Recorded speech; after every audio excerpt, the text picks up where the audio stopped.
Come in. Welcome. I'm E.G. Marshall. Welcome to another adventure into the incomprehensible. I like to think of myself as a thinking person, a reflective man, someone not given to fanciful imaginings. That's the way I like to think of myself. But is that the way I am? Because I must admit that my thinking has not solved many problems for me. My reflections have not carried me very far. So now and again I find it extremely salutary to indulge in fanciful imaginings, to take a short walk into the world of obscurantism. For as you will hear one of our characters say, the mind makes so many mistakes. I have heard that people of great energy, enormous will, people with a surpassing belief in themselves, these are people who simply will not die. They refuse to die. When death is upon them, they are so angry that they will not submit. And you know what energy she had, what a dominating person she was, how much she believed in herself. Never in us, only in herself. People like that, they say, would rather live an evil life than no life at all.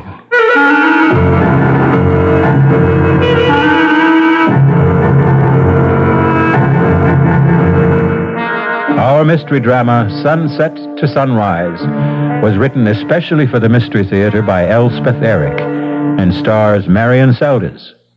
I'll be back shortly with Act One.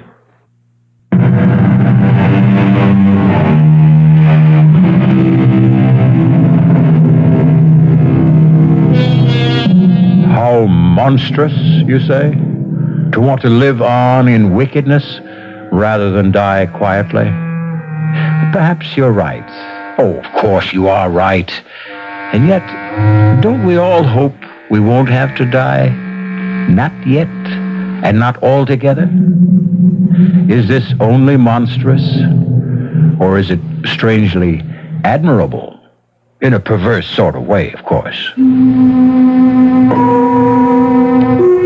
It's over. I've done it. And the mutilated body lies silent and still at my feet. Let her release come soon. Let me try to explain how I came to do this awful thing. It will be necessary to go back, far back, even to the day I was born, or farther than that, to the hour when, awash in her warm blood, I felt myself pushed down that dark canal into the chilling light. Oh, yes. The woman who lies before me is my mother. But I shall content myself with reverting to the day of her funeral, a gray and dismal day. A long line of villagers passed by the open coffin. I waited with my father until the last of them should have finished viewing the corpse. Marie isn't here. She will be, Father. And Peter? Oh, I'm not so sure about Peter. His own mother not to be here? He's drowning his sorrow, I think. Oh, you were right about Marie. Here she comes. How strange she looks, how quite distraught. I wouldn't know why. She never had any affection for her mother-in-law. Hello, Marie. We were worried. I'm not too late, am I? No, the funeral hasn't even started. I mean, they haven't closed the coffin. Not yet. Good. I suppose Peter's... Where does your brother go when he's needed somewhere? To a bar. I know. At least today, Marie, try to think kindly of your husband. You think kindly of him? He's your son. Shh. We can move up now. Marie, you go first. No. Let your father go first. Father? Oh, all right. How sad. How Small he looks. Yes. Small. You go next, Marie.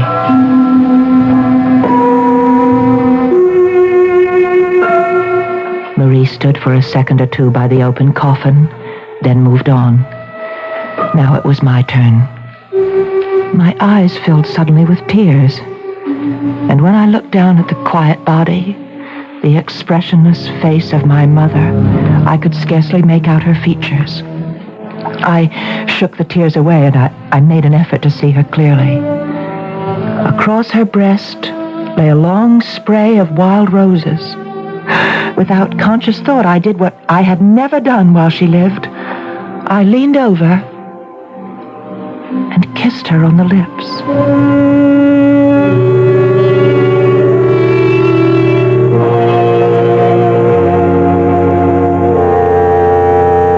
The funeral was over. I sat dry-eyed through it all, and I saw the tears stream down my father's face. After it was over, he said to me, Would you walk home with me, Una? Of course I will, Father. Do you think you could stay and talk for a while? Maybe I could fix you a little supper. Oh, I'd like that very much. Ilya won't mind? Oh, it doesn't matter about Ilya.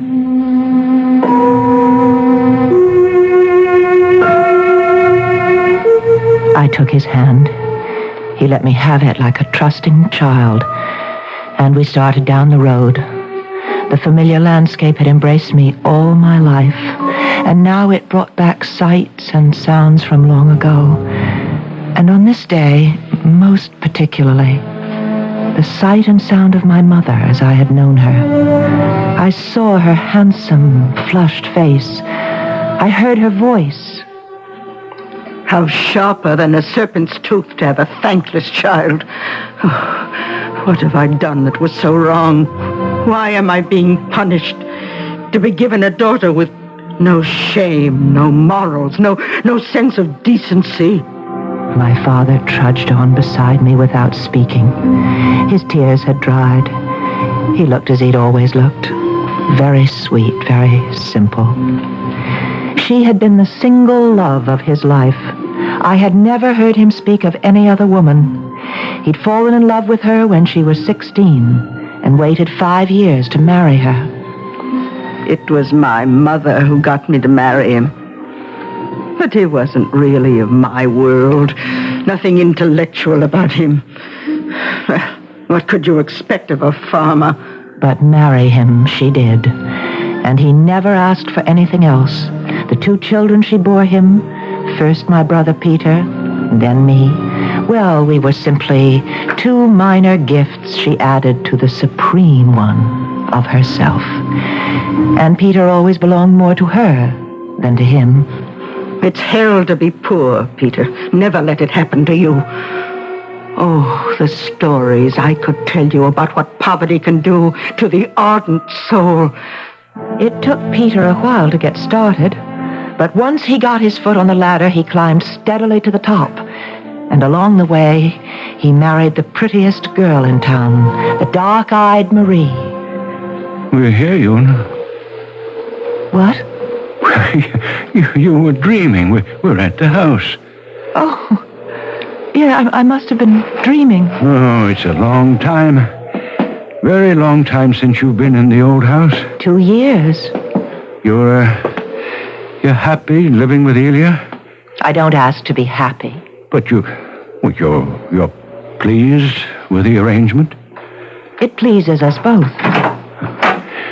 Go on in. It looks the same.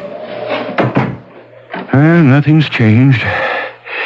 Can I get you something? A hot drink? No, you sit down and I'll get you something. Oh, take off your coat. Let me help you. Yes, thank you. What's this? What's inside your coat? What? Oh, that I forgot. Why, it's sewn in. Did you do that? What is it? Well, it's a sprig of blackthorn. Well, that's what I thought. Why is it sewn inside your coat? Marie put it there. Well, what on earth for? Una, sit down now. You know, Marie's a strange girl. She came here from another country, and where they believe strange things. Such as what? Well, you must know. Ilya must have told you. Ilya's parents were gypsies, but he's not. But he hasn't forgotten, has he? What they believe, the gypsies. You don't mean that you... They believe in the living dead, the dead who refuse to die. You mean vampires? That is what you mean, isn't it? I never said I believed. But you let her sew the blackthorn into your coat. Well, I couldn't stop her. But why now? Why today? Oh. You don't mean... Mother? Marie believes your mother has become a vampire. I wanted to laugh. We were sober, hard-working, God-fearing people. We were not superstitious, given to odd beliefs. But I looked into my father's face, and I could not laugh. I've never believed, but... But what? I have heard that people of great energy, enormous will, with a surpassing belief in themselves, these are the people who will not die. They refuse to die. When death is upon them, they are so angry that they will not submit. You know, Una, what energy your mother had, what a dominating person she was, how much she believed in herself. She never believed in us, only in herself. That's the way she was. And they say that people like that would rather live the evil life of a vampire than not live at all. Well, I can't believe it. It's horrible. Well, I don't want to believe it, but Marie seems so sure. Well, I'm going to talk to her right now. I won't stay for supper, but forgive me. I have to get this terrible notion out of Marie's head before she infects anyone else with it.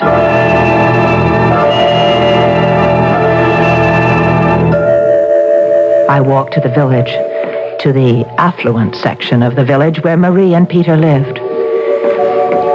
Their house sat on a beautiful green lawn surrounded by an iron fence with a big gate. I pushed it open, and I went inside and up the long gravel path. Una, don't come any nearer. Don't be absurd, Marie. I don't want you in my house. We have to talk about this crazy idea you have, Marie. Your father told you. I found the blackthorn you sewed into his coat. It may protect him. And it was you who put the wild roses on her body, wasn't it? To keep her in her coffin. I had to do what I could. Oh, but this is all a great foolishness, Marie. Whatever gave you such a crazy idea about your mother-in-law? It's not a crazy idea. I felt it even before she died. I sensed that she'd never leave us alone. She'd rather turn into something loathsome and feed off us, drain our strength, drink our blood. And it's happening. It's happening. You want to come in the house? Come. I want you to come in. I want you to see your brother. Is Peter all right? All right?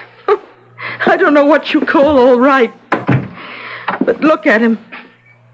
There on the sofa. Oh, Peter. He's been that way since your mother died, and a good deal of the time before that. Do you think I've had a husband? Do you think that bloated hulk has been a man? Ever? Oh, what has that to do with... Don't you know?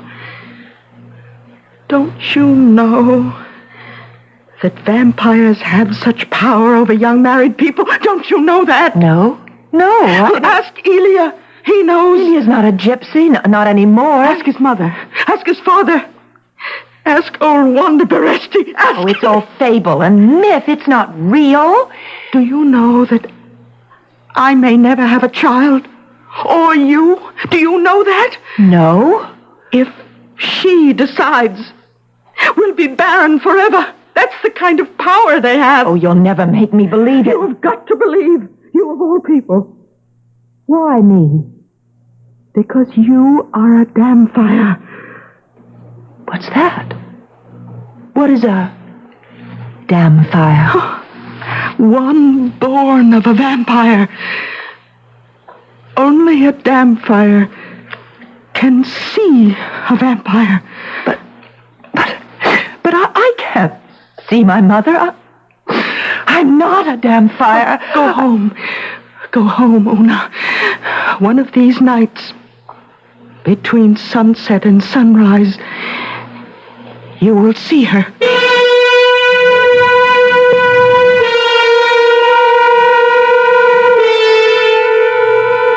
Vampires. Vampires and their offspring, the damnfires. They may shock you, repel you, terrify you, but never, never will they bore you. We'll be back shortly with Act 2.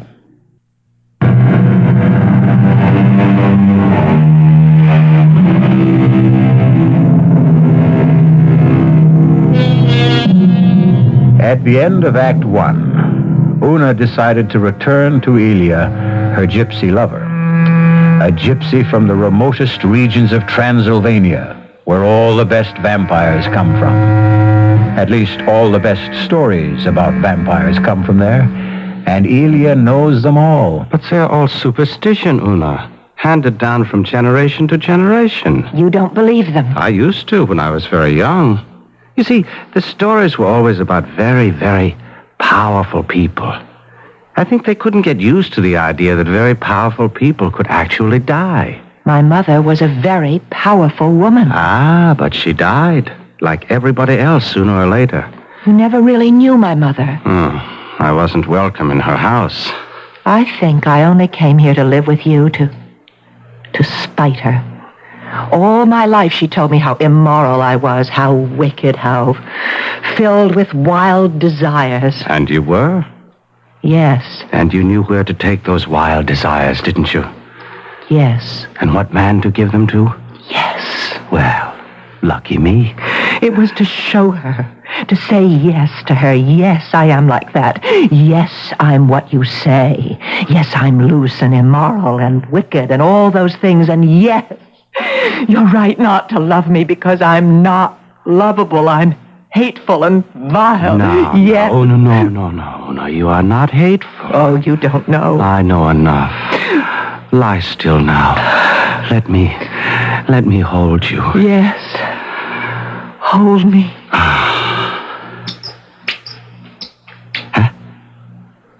What's that? What's what? I thought I heard something. I don't hear anything. Don't you hear it? Listen. You don't... It's a bat. A bat? Turn on the light. No, please. I don't want to see it. Ilya, get rid of it. I won't touch it. What are you doing? I'm putting on my clothes. Why? It's your mother. It's your mother, Una. She's back. It's not. You said you didn't. Never mind what I said. I was wrong. It's a bat in the rafters. It's not my mother. How do you know? How do you know for sure? Be. The old women were right.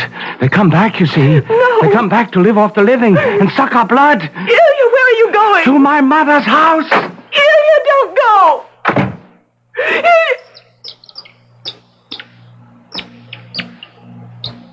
Mother?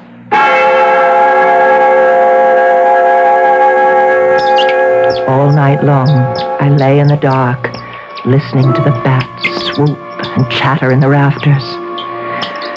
Sunset to sunrise, I lay awake and listened. For as the warning light of the sun started to glow in the east, the bat was suddenly quiet. Hadn't Marie told me that the old stories all agreed that vampires could only venture out between sunset and sunrise? The bat was gone, and I was alone. Then came a pounding at the door. I got out of bed and I went to answer it. Had Ilya come back? Had he thought better of his foolish fears and come back? Ilya?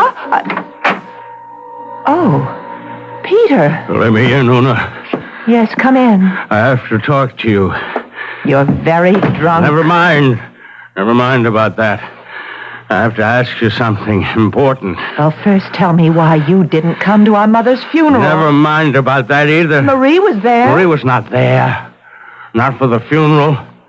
She went to the church to put some wild roses on the body. She didn't stay to see her buried. Not that she's really buried. Not that she'll ever be really buried. She'll be around for a long time till she's drained us all dry, and long after that, maybe forever, who knows?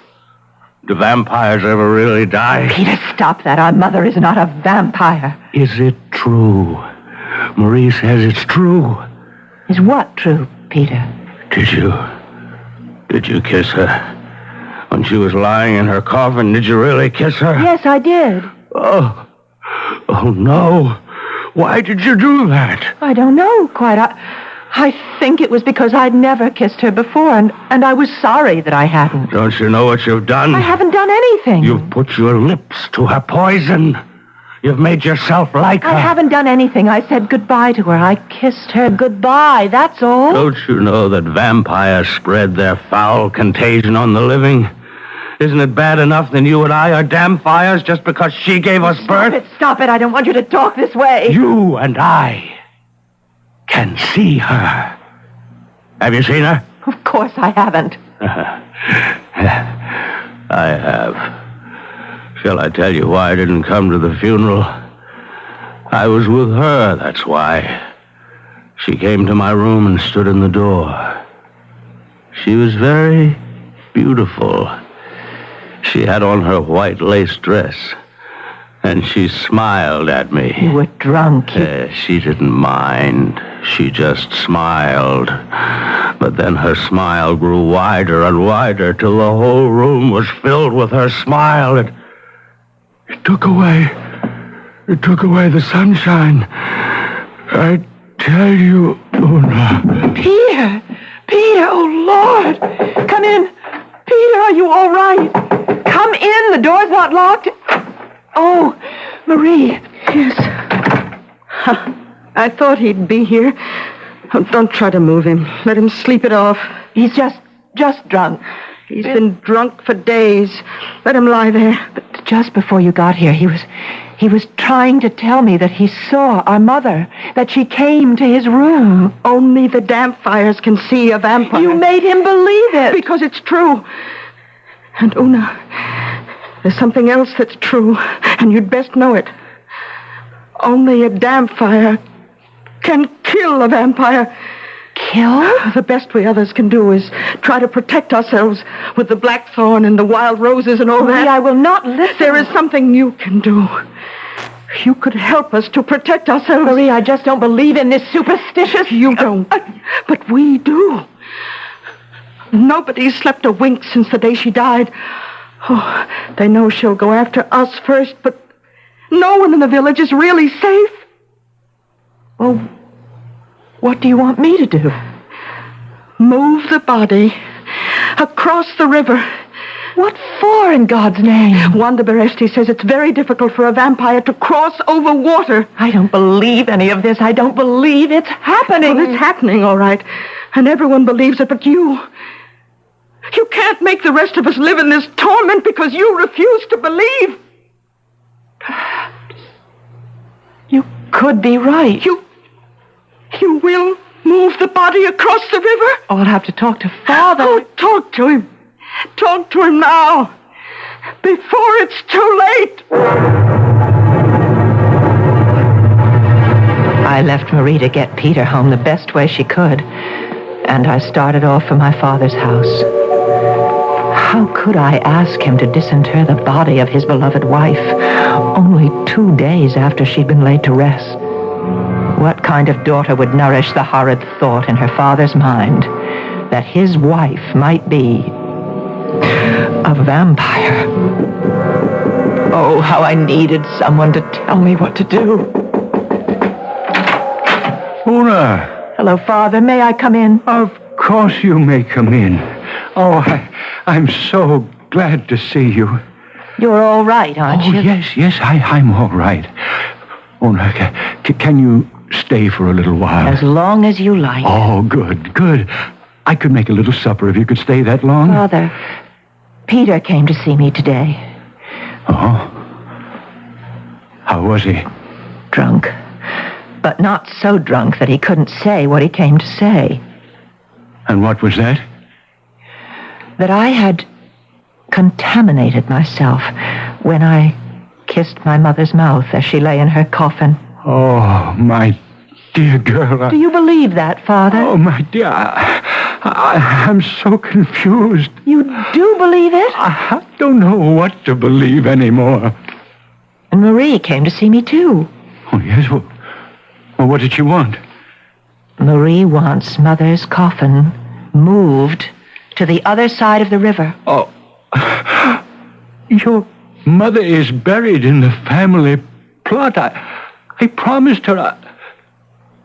Why does she want the body moved? Marie says that to cross water is very hard for vampires.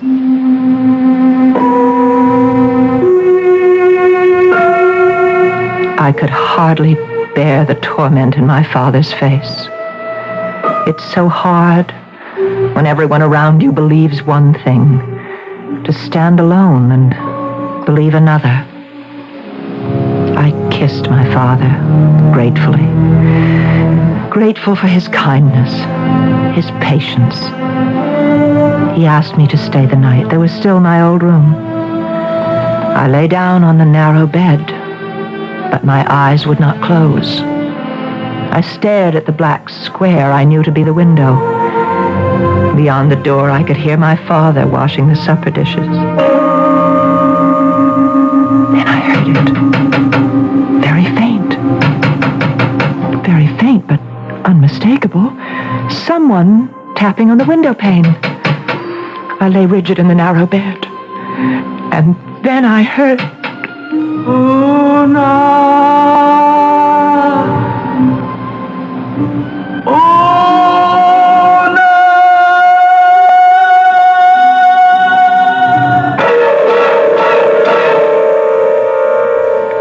Is that how a vampire sounds? I don't know, or I'd tell you. Half a century ago, a vampire was actually tried in a London court. A gentleman it was, by the name of George Haig. Unhappily, we have no record of the gentleman's voice, and it all happened so long ago, I've no idea whether or not he was ever convicted. I'll be back shortly with Act 3.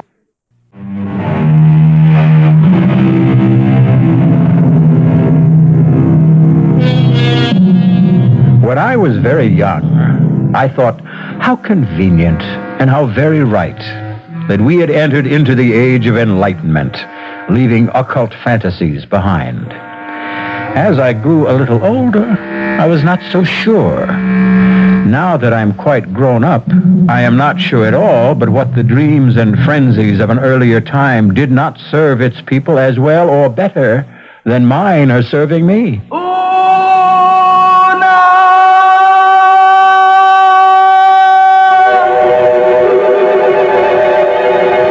Jumped from the bed and ran to the window. There was no moon, but the stars were very bright. Bright enough so that the trees cast wavering shadows on the grass. Oh, no! And then I saw her beneath a poplar tree just outside the window, dressed in white lace, her long hair falling to her waist. She lifted her face to the window, and by the light of the stars I saw it. Not hideous, not obscene, no, beautiful as it had been in life, but transfigured now by such appalling grief as I had never seen before. The dark eyes staring, the cheeks glistening with tears, the mouth stretched wide as it cried. I needed my father. I could not bear the sight of this apparition by myself. I heard him moving about in the kitchen, and I ran to him. Oh, Father! Father! She's here! What, dear? What did you say? She's here! Mother is here! Is she... No. She's beautiful. She's beautiful.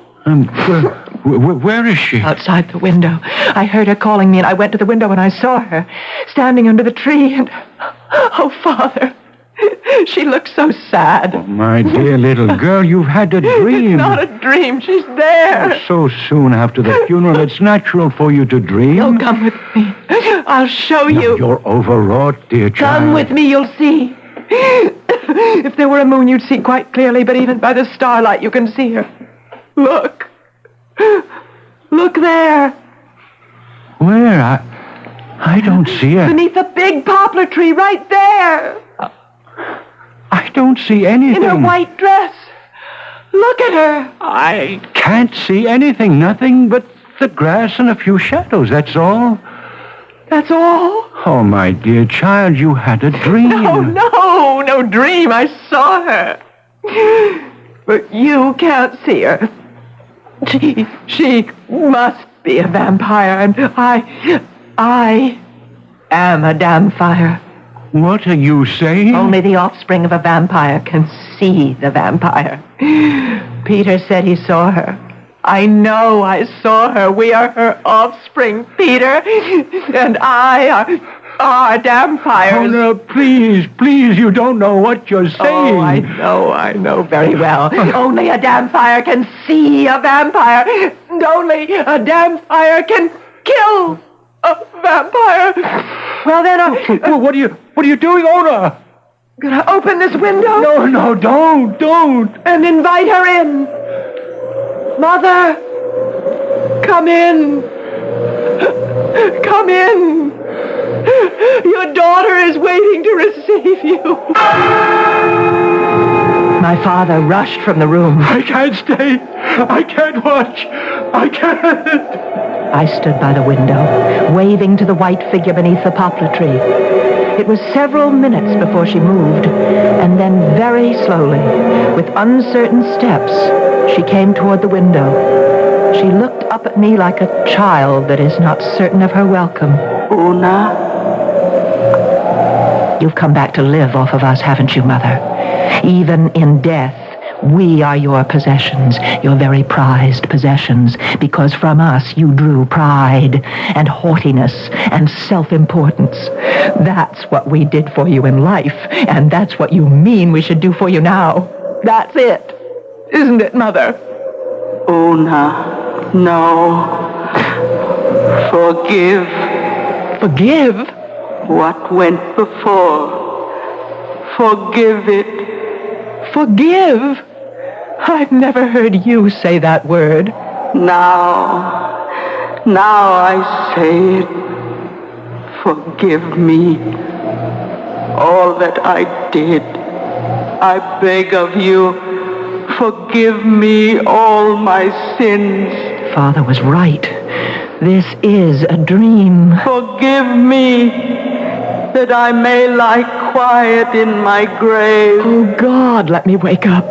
God, deliver me from this dream. You don't hear me. Oh, Una, why don't you hear me? Perhaps I fainted. I don't know. I suppose I did, because I remember nothing more until I was wakened by a knock on the door. I opened my eyes. I was lying on the floor next to the narrow bed, and the sun was streaming through the window. I got to my feet. Come in, Father. Celia. Are you all right, Una? Yes, I'm all right. You look so pale. Oh, I had a bad night, a bad dream. Yes, your father told me. My father, he went to fetch you. That's why you're here? I would have come back to you anyway. I only went to see my mother to ask her what she knows about vampires. All the old women were there. Wanda, Baresti, and all the others. Oh, they must have filled you full of stories. Una, when a whole town believes that a vampire is loose, they become terrified. A vampire, Una, is soulless, mindless energy on the march, knowing neither good nor evil, only its own desires. And the vampire must be killed, Una. Do you know why? Lest we become like the vampire. We can become like that, Una, unless a stake is driven through the vampire's heart. And Who is to do that? You know. Only a damn fire can kill a vampire. A stake must be driven through the throat of the corpse. If blood spurts from the throat, it is proof that a vampire lived in that body. Can I do such a thing to my own mother's corpse? It must be done before the sun sets, or she'll walk abroad tonight. Ilya, do you know that I thought she was here last night, in this very room? And she kept saying, "Forgive, forgive." And then, of course, I knew it was a dream, because my mother would never say such a thing as forgive. She was asking you to forgive her? Imagine a proud woman like my mother to say a thing like that. You heard her say, "Forgive me"? In my dream, yes. I suppose it's because I hated her so much in life. I liked the idea that she was sorry for all the grief she'd caused us. Oh, now listen. While I was at my mother's house, she told me that there had been cases now and then where a dead person returned night after night and terrified everyone because it was taken for granted that the dead one had become a vampire. But it wasn't always true. There were times when the dead one was what they call a returner. A returner? What is that? One who comes back, so my mother says, to ask forgiveness. Are you telling me that my mother did come back last night, asking to be forgiven? That it was no dream? It's possible, isn't it? And if it is true, if she is a returner? You must get a writ of absolution from the bishop and place it on her body. How can I tell? How can I know that she is a returner and not a vampire? You'll have to go through with it before sundown. Oh, no. No. Drive a stake through my own mother's throat. Una, more than half the village believes your mother has become a vampire. Marie wants you to move her body across the river. And even my father is wearing the blackthorn in his coat. And even I. When I heard the bat in the rafters, I thought it might be your mother. You must have the grave opened, Una, and the coffin, and before the sun goes down, you must drive the stake into your mother's throat. Then we shall see whether she is a returner or that foul creature of the night, a vampire.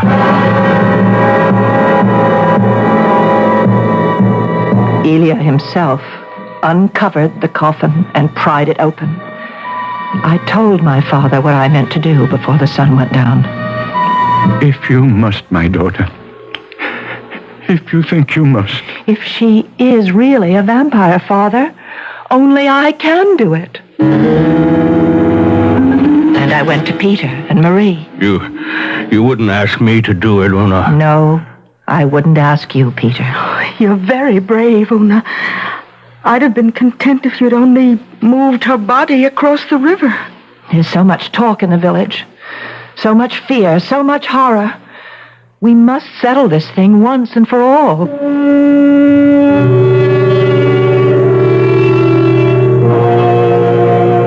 I went from house to house telling everyone to be by the graveside just before sunset. They looked at me with pity, some of them, others with revulsion, but all promised to be there, and so it happened. I wish to thank you all for coming here.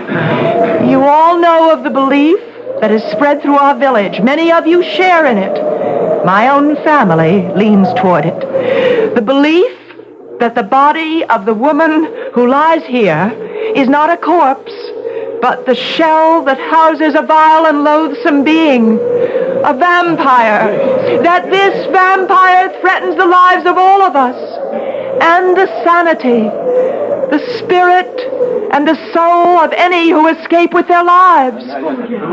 Listen, I have here a stake. The sun is setting.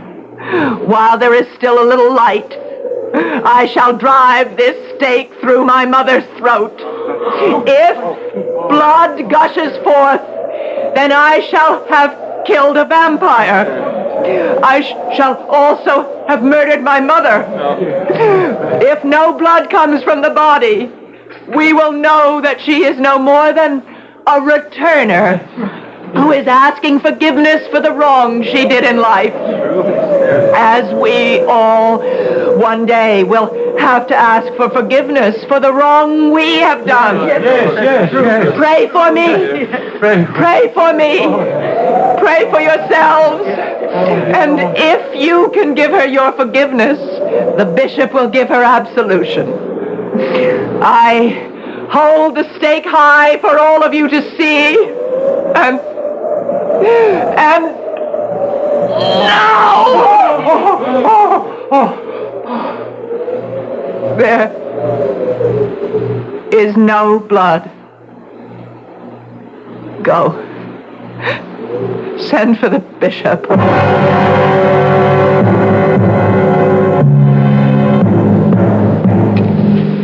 It's over. I've done it. And the mutilated body of my mother lies at my feet. Oh, let her release come soon.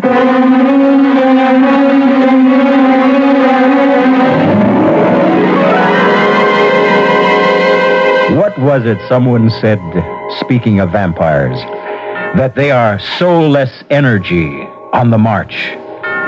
There are days when the news is very, very bad. I think I hear the vampires chattering in the air. They're all around us, ready to swoop down and suck our blood, destroy our pride, and leave us supine and helpless.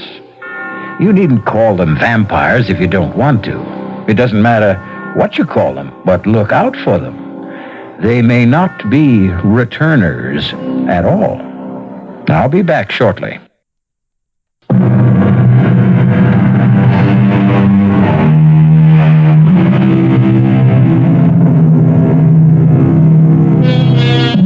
Ah, sweet mystery of life.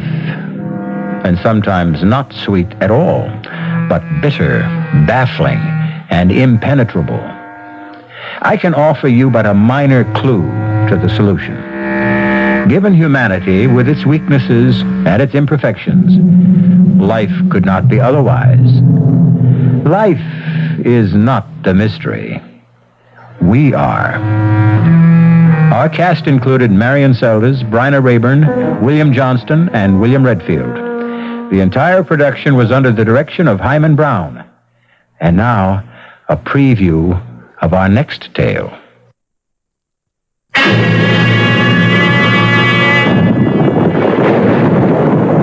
What was that? Sounds like a rock slide. Yeah, some rocks in front of the entrance. Lots of them. Hey, maybe we better move them. Oh, we can still get out. Let's stay a little longer. I love this place. All right. I climbed down.